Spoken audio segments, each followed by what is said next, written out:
Do you want to turn honor mode into easy mode? Do you want to make 16 attacks in one turn? Or do you just want to be a walking magical machine gun? If you answered yes to any of these questions, then this is the Baldur's Gate 3 build for you. So sit back, relax, and enjoy your time in Min-Maxer's paradise.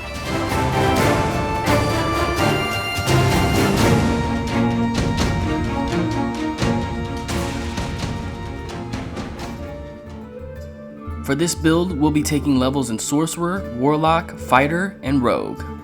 I went with the Dark Urge for this build. It's not a requirement, but it does give you access to a cloak I'll go over later in this chapter of the video. Your character's race doesn't really matter much for this build. I went with Osmodius Tiefling, but you can pick whichever you like. Our starting class is Sorcerer, which gives us proficiency in Constitution and Charisma saving throws. For our cantrips, Light is an absolute must for this build. It allows you to infuse an object with an aura of light with a radius of 25 feet. We'll go over why we need this in a bit. The next two cantrips are pretty much up to you, though I find Friends and Mage Hand to be useful for the social and exploration pillars of the game respectively. And for the last one, I went with Firebolt. We'll need a decent attack cantrip for this first level until we multi-class. For our first level spells, we can go Mage Armor to boost our AC when we're not wearing armor. Although we will be wearing armor eventually, and you can have Gale cast this on you at camp if you need it, but it's not a bad option to help survive the Nautiloid and other early encounters in the game. But if you really want to go with something else, Sleep is effective at low levels, and Thunder Wave provides a double whammy of AoE damage and control. And of course, we never want to leave home without Shield, as it adds a +5 to AC as a reaction and completely negates Magic Missile. For our subclass, we're going Shadow Magic. We get Superior Dark Vision, which increases our Dark Vision to 80 feet. We also get Strength of the Grave, which is basically a free death ward, letting us immediately regain 1 hit point when we drop to 0. For background, you'll be a Haunted one if you go Dirge, which gives you Medicine and Intimidation proficiencies. For abilities, we want to start by putting 16 in Dex, using the +1 bonus there, 14 in Con, 10 in Wisdom, 17 in Charisma, using the +2 there, and we'll leave Strength and Intelligence at 8. And lastly, for skills, Persuasion and Insight are great for social encounters, but you can swap out Persuasion for Deception depending on how you want to roleplay your character. At level 2, we'll multi-class immediately, taking our first level in Warlock. This grants us our first Warlock spell slot, which recharges on a short rest rather than a long rest like our Sorcerer spell slots. We'll get Simple Weapon and Light Armor proficiencies, and for our cantrips, we of course want Eldritch Blast, which will be the bread and butter of this build. Our other Warlock cantrip doesn't really matter, just pick whatever you like, though Minor Illusion does have some utility. And for our subclass, we want the Hexblade. Hex Warrior upgrades our proficiencies. Now we're proficient with medium armor, shields, and martial weapons. Very good. We'll get Bind Hex Weapon, which we'll never use, and most importantly, we'll get Hexblade's Curse, which lets us use our bonus action to curse the target. This allows us to add our proficiency bonus to damage rolls against them, and increase our crit range by 1 for attack rolls against them. And as a cherry on top, we get some hit points back when the target perishes. Our first level spells will be Hex, which we can apply to a target as a bonus action to increase our damage against them by 1d6 necrotic, and grants them disadvantage on ability checks of our choosing. I typically go with Strength as it helps with athletic checks. The downside of this is that it does require concentration, which can conflict with some of the other spells we'll want to cast later in the game. Let's also pick up Armor of Agathis, which allows us to turn our defense into offense. For character level 3, let's take another level in Warlock.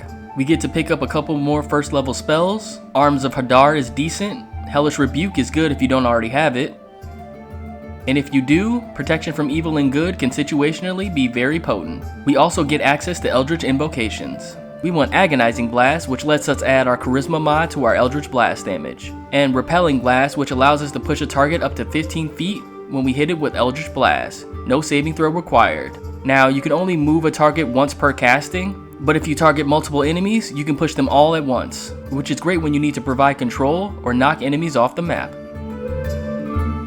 At character level 4, we want to head back to Sorcerer, where we will pick up sorcery points, which we'll use more often than spell slots. To that end, we'll use create sorcery points to generate them, 1 point per spell level. Unfortunately, in this game, there's no limit on how many sorcery points we can have as long as we have spell slots to generate them. Our next first level spell selection really doesn't matter, we'll be swapping it out later, so pick what you like. Then, we get a choice of meta magic, and what we really want, well, the meta magic we really want isn't available yet, but in the meantime, let's go with Distance Spell, which lets us spend 1 sorcery point to increase the range of our spells by 50%, and Twin Spell, which lets us double the number of targets for our spells that target only 1 creature. And we do this at the cost of 1 sorcery point per level of the spell cast. For our 5th character level, we're continuing with Sorcerer. We get another sorcery point and more spell slots, including 2nd level spell slots, finally. We get the Darkness spell. We also get Eyes of the Dark, which allows us to cast darkness with 2 sorcery points. And when we do, we can see through that darkness. This provides quite a few benefits in combat. First, creatures can't make ranged attacks into it, so it can be a decent little safe haven for you and your party. You can just have your party members pop out of the darkness to make their attacks, and hop back in when they're done. Second, you can see through it, but other creatures can't see you, which means you have advantage on attack rolls against them. This even works on creatures with dark vision, but note that, for some reason, even though these creatures can't see you, you don't have advantage if you're standing within the radius of their dark vision. So make sure to place the spell carefully, and move away if an enemy with dark vision gets too close. Not sure if this is a bug or a feature, but just keep it in mind. Now, the downside of the Darkness spell is that, like Hex, it requires concentration, and you can only concentrate on 1 spell at a time. As far as what's optimal for our damage per round, we're better off using Hex on lower AC enemies, and using Darkness on higher AC enemies. A good rule of thumb is that if you have a 65% or lower chance to hit an enemy, or if the game displays high defense when you hover over them with an attack, use Darkness. And in most other circumstances, use Hex, unless you want to take advantage of Darkness's defensive benefits. For the new spell we get at this level, let's pick up Misty Step for mobility. And now, we get what we really wanted from meta magic. Quicken Spell.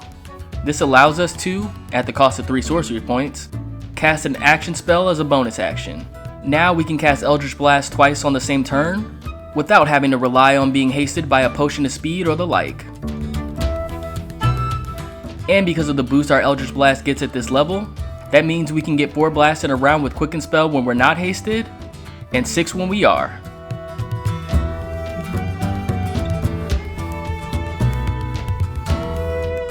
Not bad. Finally, swap out Mage Armor or whatever spell you picked up last level for Mirror Image, a nice concentration-free defensive spell that produces 3 illusory duplicates that each raise your AC by 3. Just keep in mind, a duplicate does disappear if it helps an attack miss you.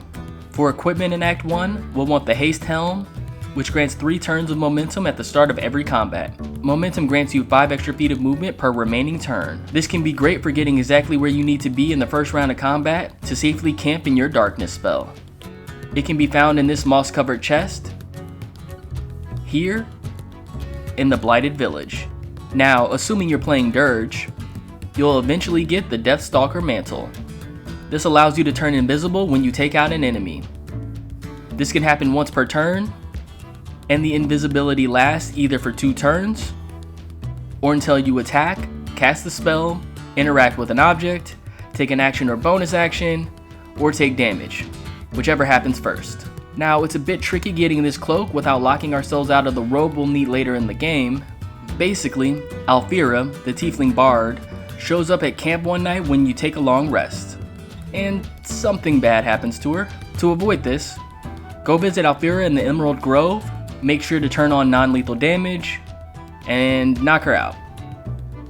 Once she's KO'd with 1 hit point left, take your long rest, and you will be visited by a different bard, this one a Dragonborn.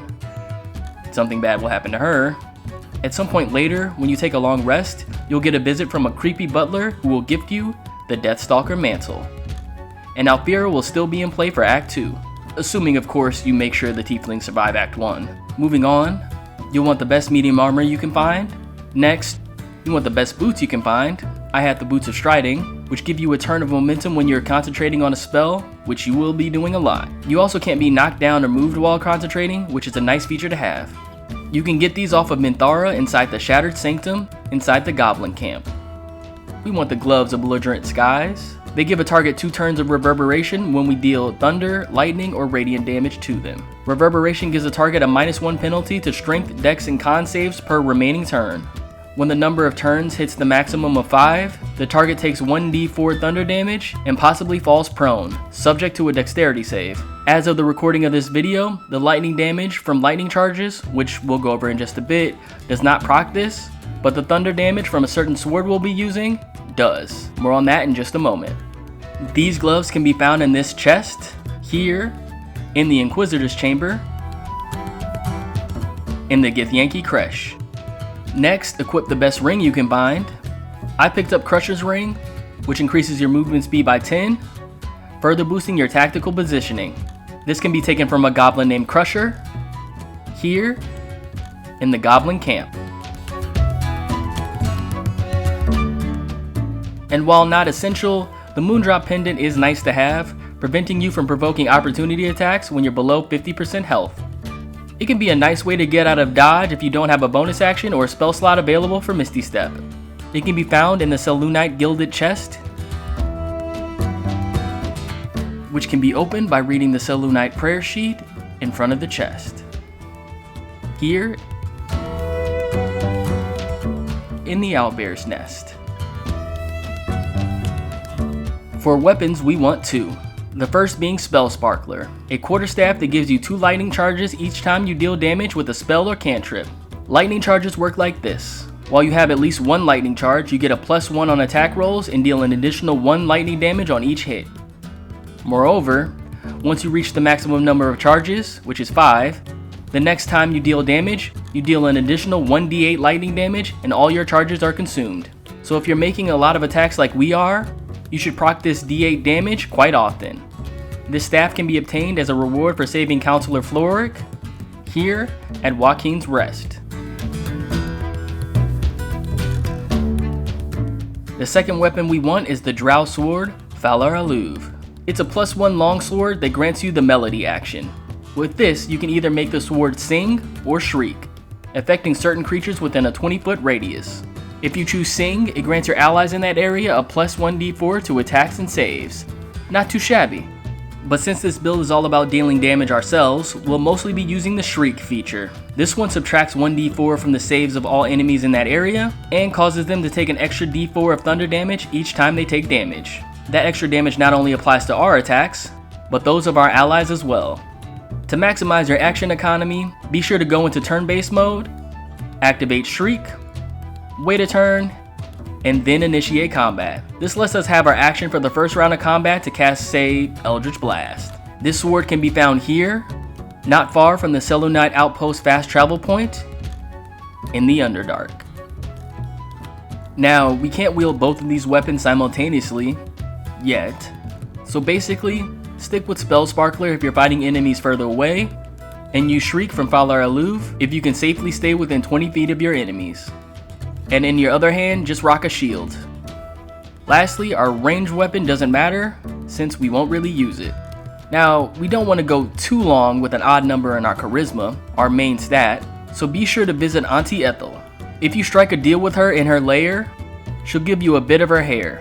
Choose the one that gives you a +1 charisma, consume it, and boom, you're at 18, increasing your spell attack rolls by 1, and your Eldritch Blast damage by the same amount thanks to Agonizing Blast. You can find Ethel here, at the Tea House.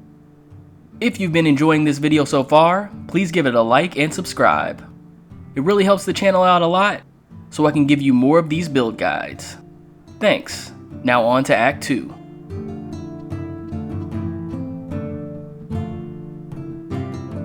When we hit character level 6, we'll take another level of Sorcerer. We'll get another sorcery point and 2nd level spell slot.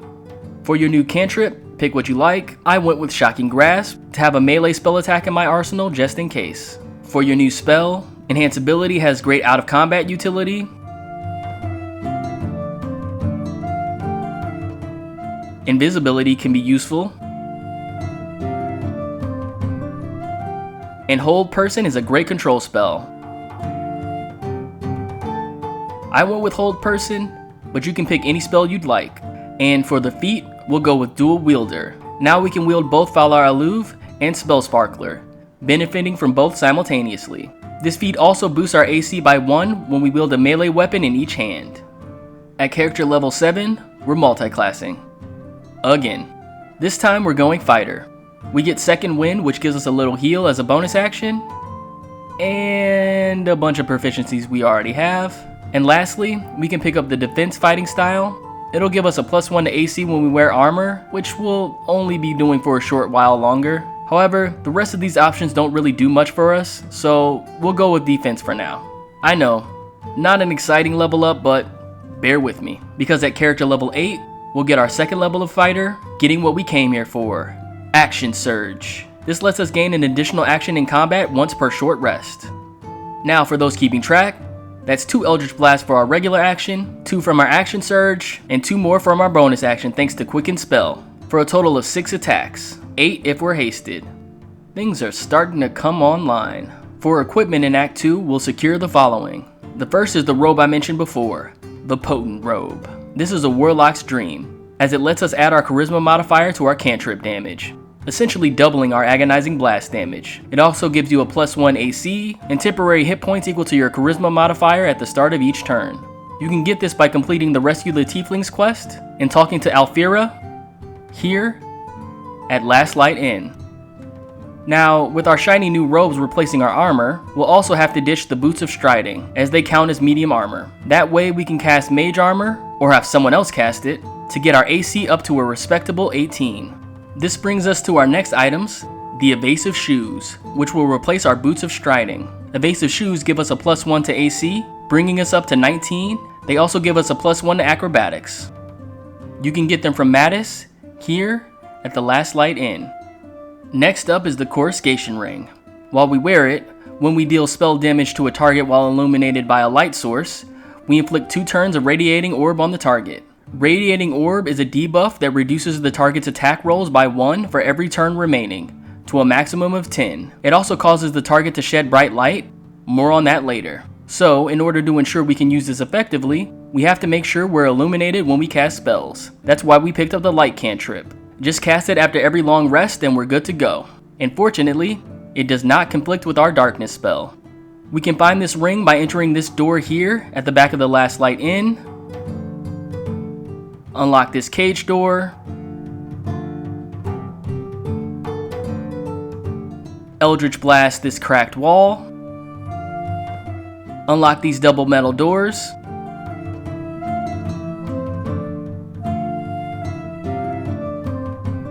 Head to this heavy chest. Be sure to disarm the trap. Lockpick it. And voila! If you need to see the path on the map, here you go. This ring pairs nicely with the next ring we'll want, the Callous Glow Ring. It lets our attacks deal an additional 2 radiant damage to illuminated enemies, which our enemies will be thanks to the Coruscation Ring. So go ahead and ditch Crusher's Ring and enjoy those colorful damage numbers. You can find the Callous Glow Ring by lockpicking the vault door, near where you meet Balthazar, and opening this chest here in the Gauntlet of Shar. Next, we'll want to replace the Moondrop Pendant with the Spineshudder Amulet. It inflicts 2 turns of reverberation against targets we hit with spell attacks, effectively doubling the effects of our Gloves of Belligerent Skies. We can find this after defeating the Mimic here in Moonrise Tower.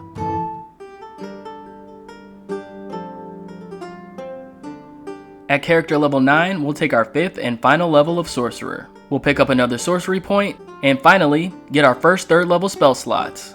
We'll be picking up Haste, which of course, gives us an extra action, a +2 to our AC, and doubles our movement speed. Now, of course, there are 2 big downsides to this spell. The first is the concentration requirement, again conflicting with our Hex and Darkness spells, but having an extra action makes up for that. The second downside is, if we do lose concentration, we'll become lethargic, shutting us down for a whole round. But with a decent AC, con save proficiency, and the shield spell at our disposal, we can lower our chances of this happening. But the best part of this spell is, we're a sorcerer, so we can twin cast it on another heavy hitter in the party for double the fun.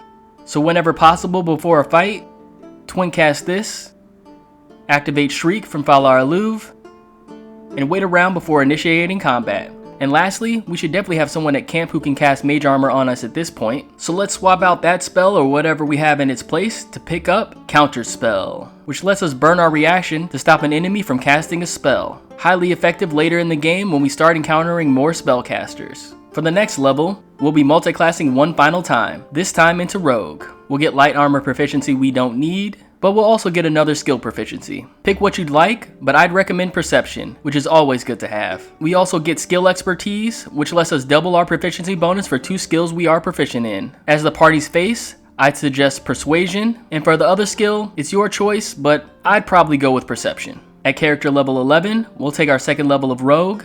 All we get is Cunning Action, which lets us hide, dash, or disengage as a bonus action. Our bonus action will likely be spoken for with Quicken Spell, Hexblade's Curse, and potentially Hex, but hey, having more options doesn't hurt. Also at this level, our Eldritch Blast upgrades to 3 beams per casting.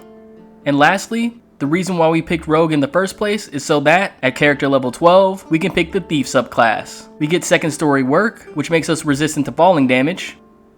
Okay. But Fast Hands is why we're really here. It straight up gives us another bonus action. Now, we can quicken a spell twice in the same turn, or cast Hex or Hexblade's Curse and still have a bonus action to quicken Eldritch Blast. Now, I'd be remiss to end the game without getting our charisma score to at least 20. We never got a second feat due to all the multiclassing, so be sure to stop by the Mirror of Loss. Interact with it and choose the Bard's Memory to gain a +2 to charisma. You can find the mirror here, inside the Chamber of Loss, which can be found inside the House of Grief, here in the lower city. As for equipment in Act 3, let's get the Hood of the Weave, which gives us a +2 to our spell attack rolls and our spell save DC. We can get this from Mystic Carrion, here in Philgrave's Mansion in the lower city. We'll also pick up the Cloak of the Weave, which gives us a +1 to spell attack rolls and spell save DC, while also granting us a free casting of Absorb Elements once per short rest. The bonuses to spell attack rolls from Cloak and Hood of the Weave will help us rely less on Darkness to increase our 2-hit chance, and instead allow us to focus on Haste to increase the number of attacks we can make. This will replace our Deathstalker Mantle, but hey, we can always give it to our favorite party member. We can pick up Cloak of the Weave from Helsik, once we've unlocked our special inventory through dialogue options. You can find her here, at the Devil's Fee, in the lower city. And while we're here, why don't we pick up the Gemini Gloves? These grant us an extra attack on one of our Eldritch Blasts once per short rest. Just remember to toggle Adroit Caster on before you cast the spell. So let's add all of these attacks up, shall we? We've got 4 from the first attack we make with our action thanks to Gemini Gloves, 3 from our hasted action, 3 from our action surge, 3 from our bonus action thanks to Quicken Spell, and another 3 when we Quicken Spell with our second bonus action that we get from Thief, for a grand total of 16 attacks, making us a devastating force on our Nova round. So yeah, this is essentially Action Economy the build. So that, fellow adventurers, was the Eldritch Shadow build for Baldur's Gate 3. Give it a try for yourself, and if you enjoyed what you saw here today, please like, comment, and subscribe to Min-Maxer's Paradise, the place for build guides for your favorite role-playing video games. Thanks for watching, till next time.